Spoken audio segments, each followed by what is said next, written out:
गोविन्दं प्रपद्येऽहं दीनान्यजतारकम् वन्दे मुकुन्दमरविन्ददलायतार्क्यं कुन्देन्दुशङ्खपदनं शिशिरोपवेशम् इन्द्रादिदेववनवन्दितपादपीठम् वृन्दावनालयमहं वसुदेवसूनुम् नवजलधरवर्णं चम्पकोद्भासिकरणम् विकसितनलिनाशियं विस्फुरन् मन्दहास्यम् कनखडिशिरुकूलं चारुबर्हावशूलम् कमपि निखिलसारं नौनिगोपीकवारम्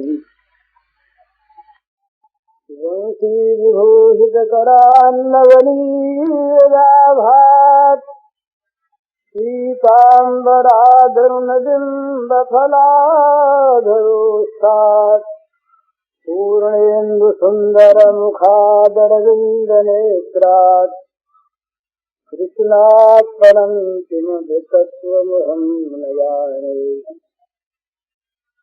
ध्यानाभ्यासवशीकृतेर्मनसा तन्निर्गुणं निष्क्रियम् ज्योतिकिञ्चनयोगिनो यदि परं पश्यन्ति ते अस्माकं तु तदेव लोचनचमत्काराय भूयाचिरम् कालिन्दी पुलिनेषु यत्किमपि तन्नीलं मूढावति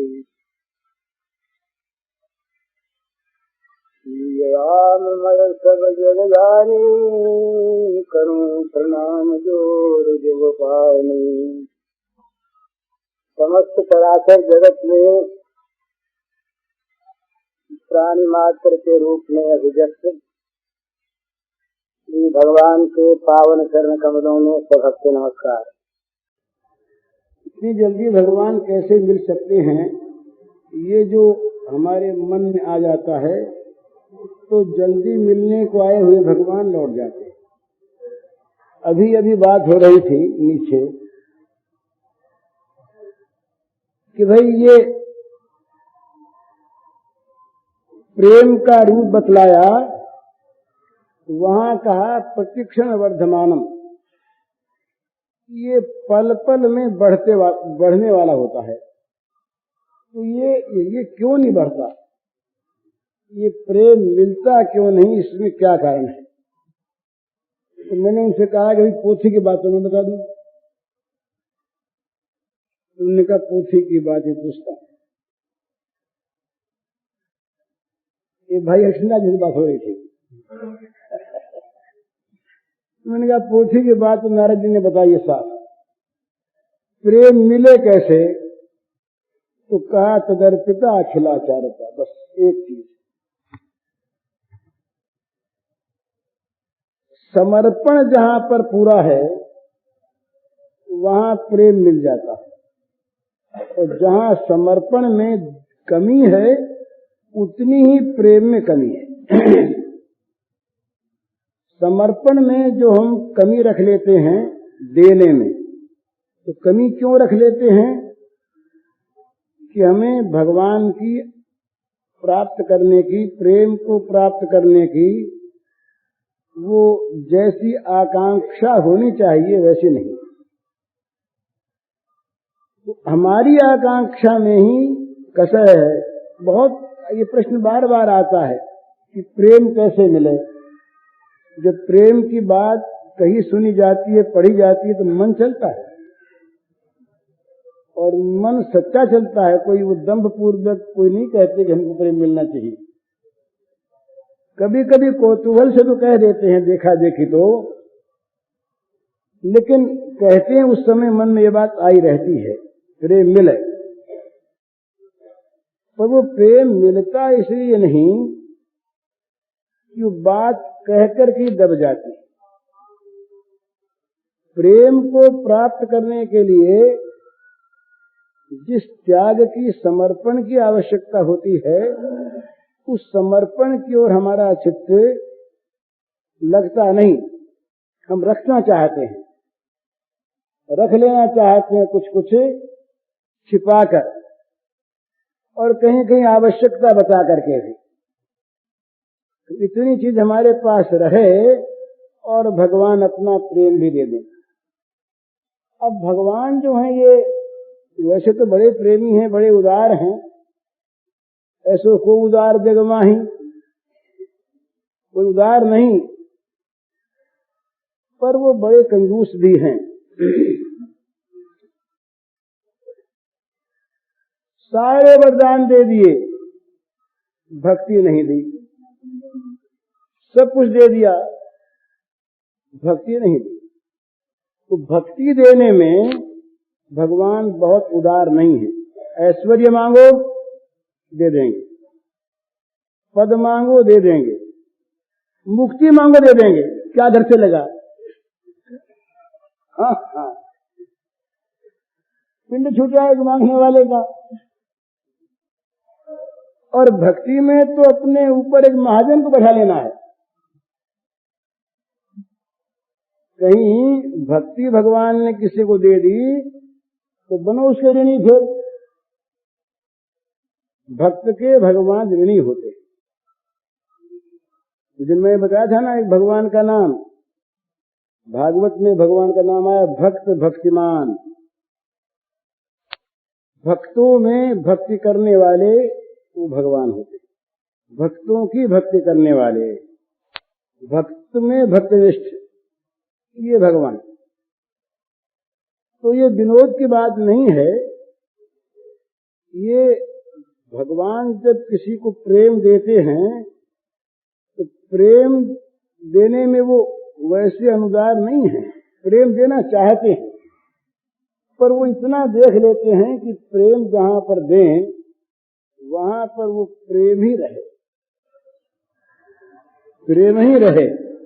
कहीं प्रेम में गड़बड़ी न हो जाए तो भगवान में फिर गड़बड़ी हो जाए, इसीलिए देते नहीं। तो तदर्पिता अखिलाचारता मूल सूत्र।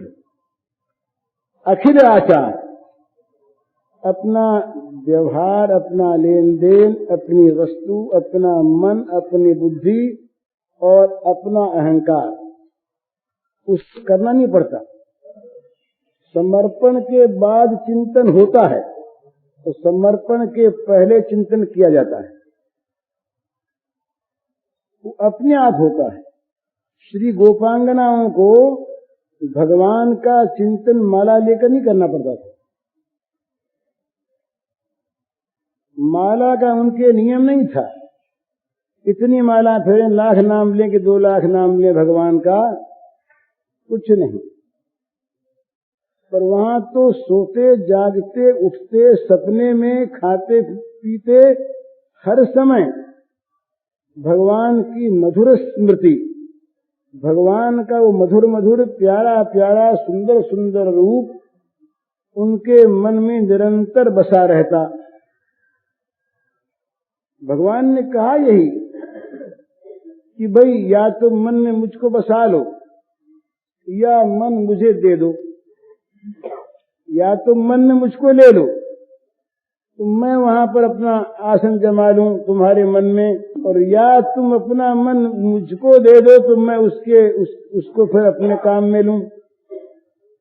तुम दोनों ही काम अगर नहीं करना चाहते तब भाई मेरे लिए जगह नहीं तो मैं आऊं कैसे? आने को तैयार। भरी सराय रही मलखी आप पथिक फिर जाए। जैसे सराय में उतरने के लिए कोई मुसाफिर आवे और अगर सराय में एक कोना भरा हुआ हो तो मुसाफिर बेचारा कहाँ ठहरे, लौट जाता भी और दूसरी धर्मशाला देखो। इसी प्रकार भगवान तो आते हैं, पर हमारी ये सराय जो अंदर की, एक तो सराय हमने इसको बना रखा है, कोई उतरे खुला, तो भगवान के रहने का कमरा हमें बना दिया सराय। दूसरी बात, सराय को कभी खाली करते नहीं, तो भगवान आते हैं और लौट जाते हैं देख करके कि भाई अब तो भरा है, इस समय भरा है, इस समय तो कोई जगह उगह है नहीं ठहरने के लिए, तो इसलिए भगवान के लिए एक ही काम करना है, भगवान का प्रेम प्राप्त करने के लिए कि जगह खाली कर दे। तदर्पिता अखिलाचारता, तदर्पिता अखिलाचारता का अर्थ क्या है? मन में से जो औरों को हमने बसा रखा है उन सबको हाथ बात जोड़कर विदा कर दे कि आप सब अब अलग हो जाओ, अब इस जगह के मालिक आ गए हैं। जब तक मालिक नहीं आए थे तब तक आप बस रहे थे, कोई बात नहीं, अब मालिक आ गए, आपको छोड़ना पड़ेगा। तो उनको समझा बुझा कर और न माने तो डरा धमका कर के भी तुलसीदास जी ने डराया, खबरदार अगर यहां आकर रह गए। ऐसी बढ़िया बात तुलसीदास जी ने एक मजे की बात सुना में रह सकी। वहां ये नहीं कहा कि जिसके हृदय में राघवेंद्र वहां ना हो, वहां तक यही हृदय नंद कुमार। ये तुलसीदास जी का जादू बताना आपको। विनय पत्रिका में वहां नंद कुमार का है।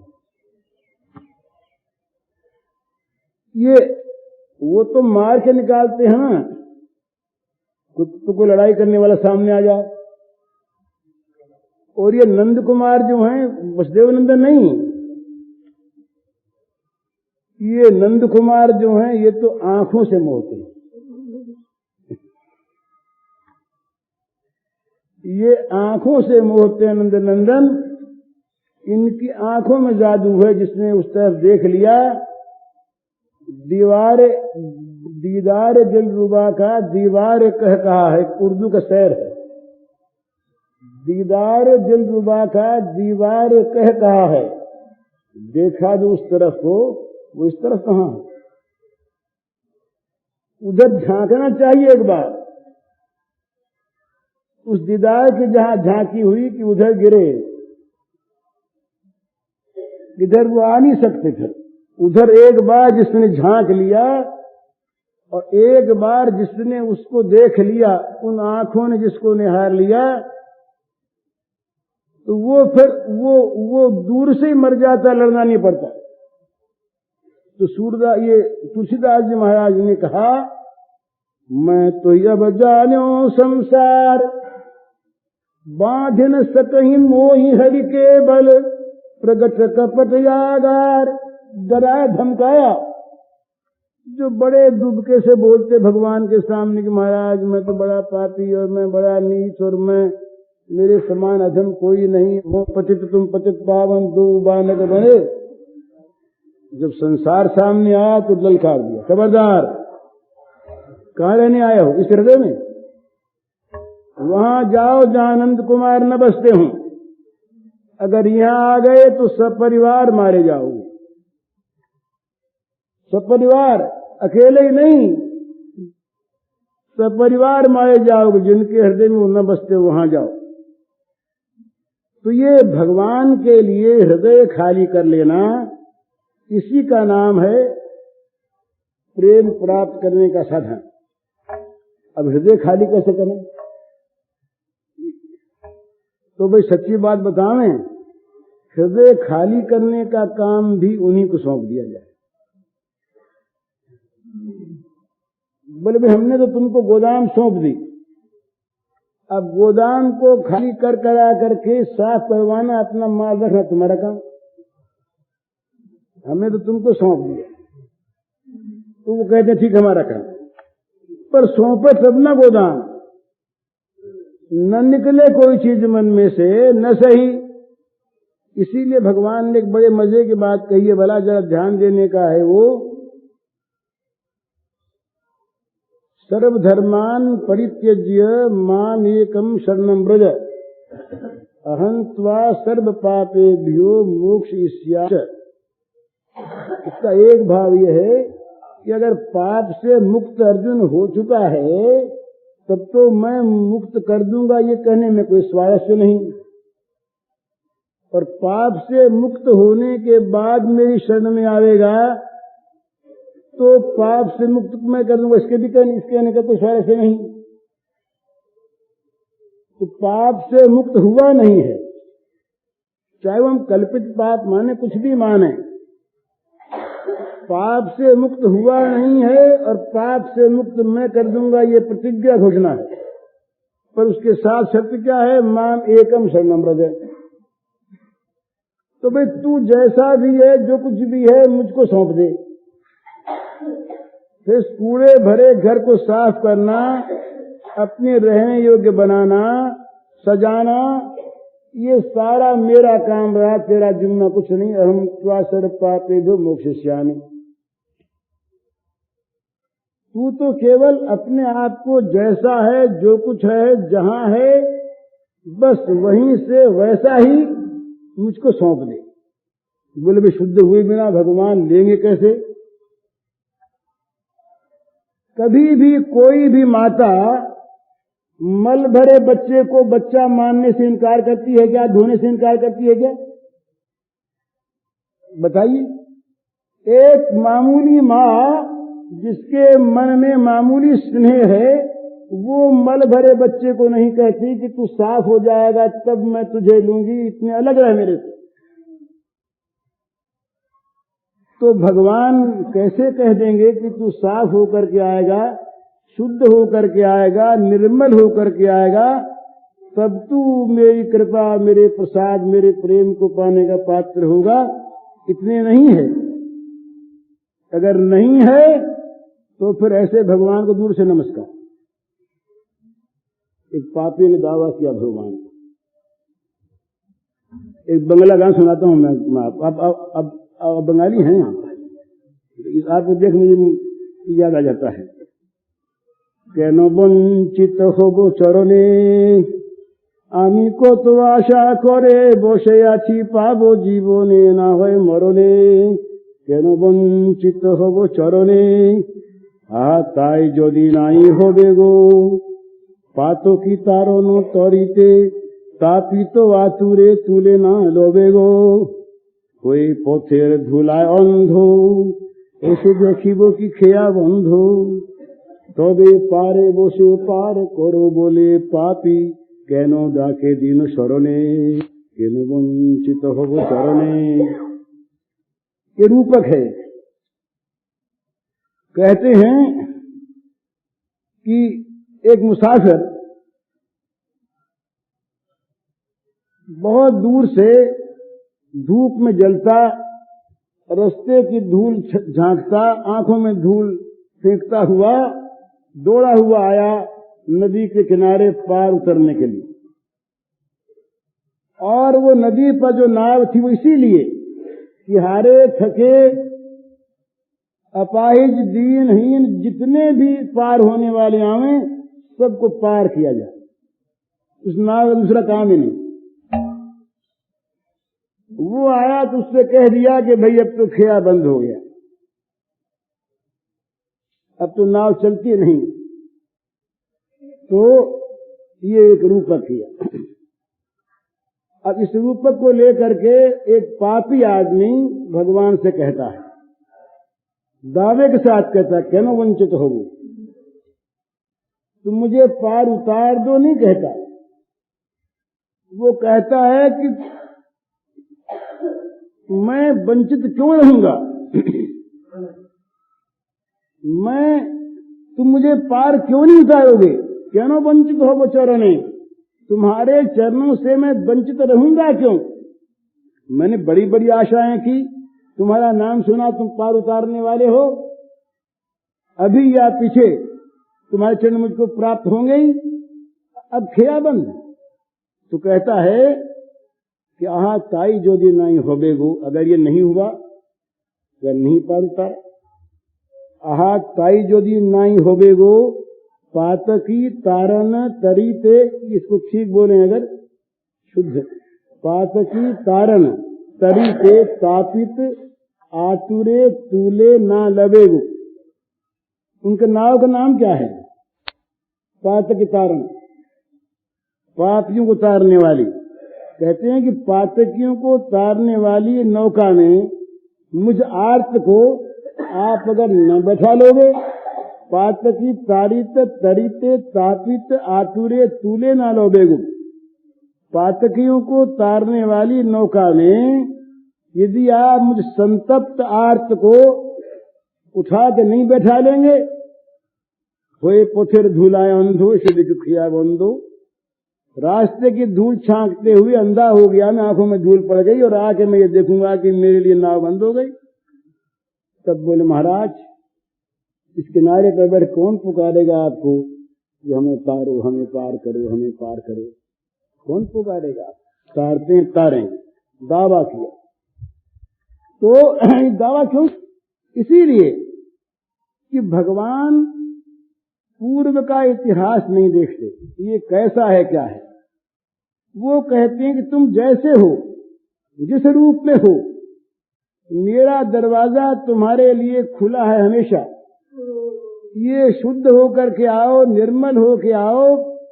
ये कहने वाले हिसाब किताबी लोग हैं,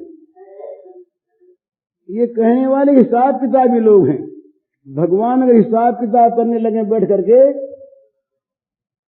उन्होंने बड़ा सुंदर स्वभाव बना रखा है ना। जहां कानून की बात कही वहां तो ऐसी जबरदस्त बात ऋषियों से कहलवाजी की डर जाए आदमी। कहा कल्प कुट शतविरपी, बिना भोगे अपना कर्म कल्प कोट शतविरपी भी नहीं छूटेगा, भोगना पड़ेगा। अवश्य में भोक्तव्यम कृतम कर्म शुभाशुभम। और यहां भगवान ने कह दिया तुरंते अहम त्वासर पापे भो मोक्षयिष्यामि। अरे ये भोगने की बात कहां गई? एक दो के लिए नहीं कहा, पाप संकल्प भी सर्व में आ जाते हैं, पापाभास भी सर्व में आ जाता है, पाप वासना भी सर्व में आ जाती है। पिछले पाप आते ही हैं। तो कहते हैं अहम त्वा सर्व पापेभ्यो मोक्षयिष्यामि। पूरे इन शब्दों का अर्थ कर लीजिए। मैं तुझे सारे पापों से मुक्त कर दूंगा। अभी तो पाप है, तभी तो मुक्त कर दूंगा। तो पाप है पर तू मेरे शरण में आने योग्य नहीं, ये बात नहीं। शरण में आने योग्य है, ये तो भगवान ने यहां पर विधान कर दिया अपने मुंह से। और लोग भले ही कह दें कि भाई पाप रहते शरण कैसी, भगवान कहते हैं पाप रहे चाहे। पापों के धोने का काम मेरा, इसका नहीं। कि तो पाप लेकर ही मेरे शरण में आ जाए, मुझे अपना कह दे, लोभ दे के बैठा लेता है, भय दिखा के बैठा लेता है। बोले बस पार हो जाओ, बस ये महापुरुष के और तो काम उनके रहता हुआ तो है नहीं, एक ही काम रहता, इतना ही बस महापुरुष का स्वरूप है। तो ये जो भगवान है होते हैं ना, भगवान, इन भगवान का ये बड़ा भारी विलक्षण स्वभाव है कि ये जहां जहां देखते हैं कि यहां पामरता है, यहां अपवित्रता है, पर ये बेचारा दुखी है, वहां ये इनकी कृपा पहुंचती है। इनकी जो कृपा भगवान की है ना, ये ऐसी विलक्षण कृपा है कि ये किसी को छोड़ना नहीं चाहती। दवा अलग अलग करती है, कहीं चक्र के रूप में जाती है तो कहीं और रूप में जाती है, कहीं प्रेम और कहीं चक्र, सुदर्शन चक्र चलता है, पर होती है केवल कृपा भगवान की। तो ये भगवान जो है, ये मैं ये कह रहा था कि मन ये न करे कि भगवान शरण में लेंगे या नहीं। आए हुए भगवान को शरण में लेने हुए आए हुए भगवान को हमने कह दिया अभी जरा ठहर जाए। और हमारे मन में अगर आ गया कि नहीं, शरण में हमको ले लिया, लेंगे क्या, ले लिया। एक बात ये बहुत ध्यान में रखने की है, जिसने विश्वास कर लिया कि मुझे भगवान अपने शरण में ले लिया, सचमुच उसको ले लिया, तो लिए ही बैठे हैं, लिए बैठे हैं। हम भूले हुए, हम सभी लोग जो हैं, ये मैं बड़े आश्वासन की बात कहता हूं, हम सभी भगवान की गोद में हैं। तो लेंगे क्या, वो लिए हुए हैं, हम भूले हुए हैं, इसी से हम उस गोद के सुख से वंचित हैं।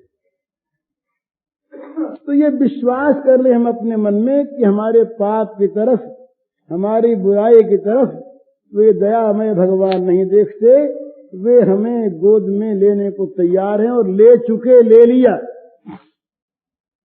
ये निस्संदेह विश्वास करके देखिए आप, आपको अनुभव होगा, ऐसा अनुभव होगा। भला ये सच कहता हूं मैं आपसे, अनुभव होगा आपको कि मानो आप किसी की छत्रछाया में, जैसे कोई डर लगता है और दिख जाता है कि दूसरा आदमी हमारे साथ है, इसी प्रकार दिखेगा। हमारे एक मित्र थे, उनका ऐसा उनका साधन था कि भगवान हमारे साथ रहते हैं। तो कई बार वो जब जीवने बैठते तो उनको वहम हो जाता। वहम क्या हो जाता, ये अनुमान होता, अनुभव होता कि बगल में बैठे कोई। तो वो कई बार तो भूल से कह देते कि थाली और रखो भाई, थाली रखो ना। आ गए तो घर वाले पूछते किसके लिए थाली रखी। उनको ऐसा अनुभव होता कि वो साथ बैठे, साथ सोते, साथ खाते। अपनी एक आदमी एक साधन करते थे तो समझ उनका ये भाव था कि भगवान मेरे साथ रहते। तो खाने में और सोने में 2 दफे उनको ये वहम ज्यादा होता है। ये वहम तो मैं कहता हूं इसलिए, लेकिन उनको ऐसी अनुभूति होती कि हम सोए हैं और कोई बगल में सो रहा, हम खा रहे हैं, कोई खाने को आगे बैठ गया और उस वाले थे बैठ गए, आ गए हैं। तो ये जैसे ये अनुभूति होती है संदेहात्मक, इसी प्रकार प्रत्यक्ष अनुभूति हो सकती है कि साथ आ गए, बैठ गए। मैंने सुनाई शायद आपको बात, हमारे रघु बाबा की नहीं सुनाई। अब मर गए इसलिए कहने में आपत्ति नहीं है, जिंदे के लिए कहने में तो आपत्ति होगी, भाई उसको पुजवाना चाहता है। मरने वाले के लिए बात नहीं। रघु थे, सिंधी थे, हमसे कोई जान पहचान नहीं, सिंध के थे, नौजवान ग्रेजुएट। न मालूम कैसे आ गए वो पहले एक पत्र निकालते थे, संपादक थे उसके, गोरखपुर आ गए। वो 6 वर्ष मेरे पास रहे, वहीं मरे। तो 6 वर्ष में वो एक बार मुझसे नहीं बोले, मौन रहते थे। 6 वर्ष में एक बार बोले, क्या बोले, मुझको कोठरी में ले गए, बैठा लिया, बैठा के बोले क्या, मैं तो प्रेम दीवानी मेरा दर्द न जाने को। ये एक बात बोले 6 वर्ष में, बोले ही नहीं। उनका रघु नाम पड़ा कैसे, तो भगवान राम के बालू के उपासक थे और रघु रघु रघु रघु रघु को रटा करते थे, इसलिए उनका नाम हम लोगों ने रघु जी रख दिया। उनके लिए हमारे मन का विश्वास है, हमने आंख से नहीं देखा कि उनके भगवान प्रत्यक्ष भोग लगाते थे। ये हमारे मन का विश्वास, कैसे विश्वास है, इसके कारण है वो उनमें ये जो अष्ट सात्विक भाव होते हैं, उनमें मूर्छा के सिवा 7 भाव हमने प्रकट देखे। 22 घंटे वो भगवान के विरह में रुके, उनके यहाँ आंसू धारा के निशान बन गए थे। दूसरी बात, सुनते सत्संग में आके बैठते और भगवान की बात जब तक तो आंखों रहती, और जहां के बाद हमने छेड़ी संसार की, हम तो संसारी आदमी, वो थे महात्मा, चटमौन हो गए, तत्काल फिर जाता उनका मुंह, मानो सुन नहीं रहे हैं। उन्होंने किसी से सेवा नहीं ली, मरे उसके पहले दिन रात्रि तक उन्होंने अपने हाथ से कुएं से जल निकाल के स्नान किया।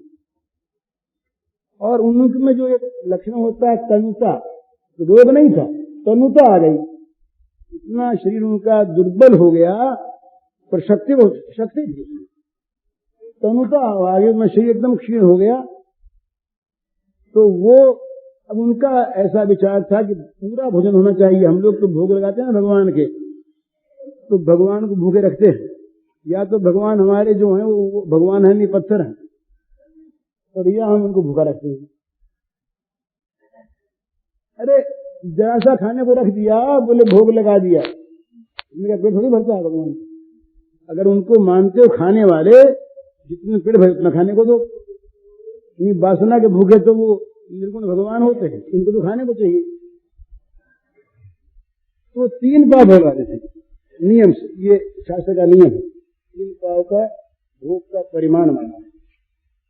तो सवेरे आते हो मेरे पास सवेरे, और अंग्रेजी में, हिंदी बोलते, हिंदी लिखते नहीं जानते थे, अंग्रेजी में लिख देते कि आज रघु के लिए ये चाहिए, तो चीज वो 3 पाव चीज खा नहीं सकते 7 दिन में, ये उनका उत्सव खा नहीं सकते थे। पर वो 3 पाव में एक दाना बचता नहीं था। एक बात। दूसरी बात, वो कहा करते कभी कभी लिखकर कि रघु, हमारा रघु बड़ा मौजी है, वो कभी कभी कड़वा खाता है। तो कहते कि खारे करेले मंगाओ, वो 3 पाव, नमक उमक साग बनाया हुआ कुछ नहीं, केवल खाली करेले खारे, बचता नहीं एक दाना। ये तो हमारे से वही बात। और उनके भगवान जो थे, अब तो पीछे सभी ने देख लिए, वो भगवान राम, लक्ष्मण, सीता और एक हनुमान जी, ये चित्रपट था, कुछ नहीं था। पर वो दिखाते नहीं थे किसी को, कोई देख कैसे ले उसको, अंदर बंद रखते। एक दिन दिवाली के दिन, दिवाली थी या दशहरा था, तो उन्होंने कहा आज दर्शन कराएंगे। तो निष्ठा बताता हूं मैं, नहा करके तो कोई आवे, कपड़ा दूसरा न पहने, नहा करके आवे और सीधा उनके कोठरी में जाए। तो दिखाते कैसे, यूं यूं लिए बैठे हैं, जरा सा यूं कर फिर यूं कर जाओ। मानो वो जरा सी झांकी करवा दी उनकी, ऐसी हो मानो बहुमूल्य चीज है, दिखाना नहीं चाहते। वो लिख के कभी कभी अंग्रेजी में कहा उन्होंने कि ना मैं देखूं और को, ना तो ही देखन दे। ये प्रेम में ऐसा अधिकार होता है, स्वाभाविक प्रेम की ये गति है। जिससे प्रेम होता है उस पर मानता है तो मेरा ही है, ये मेरा ही है। ये जो भगवान के निकुंज लीला में ये जो सखियों की कलह होती है ना, बड़ी मधुर चीज है। वो इसी बात को लेकर अपना अपना अधिकार है, मेरे हैं, वो कहती मेरे हैं, वो कहती मेरे हैं। तो ये प्रेम में भगवान पर भी अधिकार होता है कि तुम तो हमारे हो, तुम और के नहीं बन सकते। उदारता उदारता तो परे रहती है। तो वो लिख के बताते कि ये हमारे जो है ना भगवान, ये किसी दूसरे को दिखाने का नहीं, ये तो रघु जी हमारे ही हैं। ना मैं देखूं और को, ना तो ही देखे न देहूं। अपने भगवान से कहते हैं कि भाई दूसरे को तो मैं देखूंगा नहीं, तो तुमको देखने दूंगा नहीं।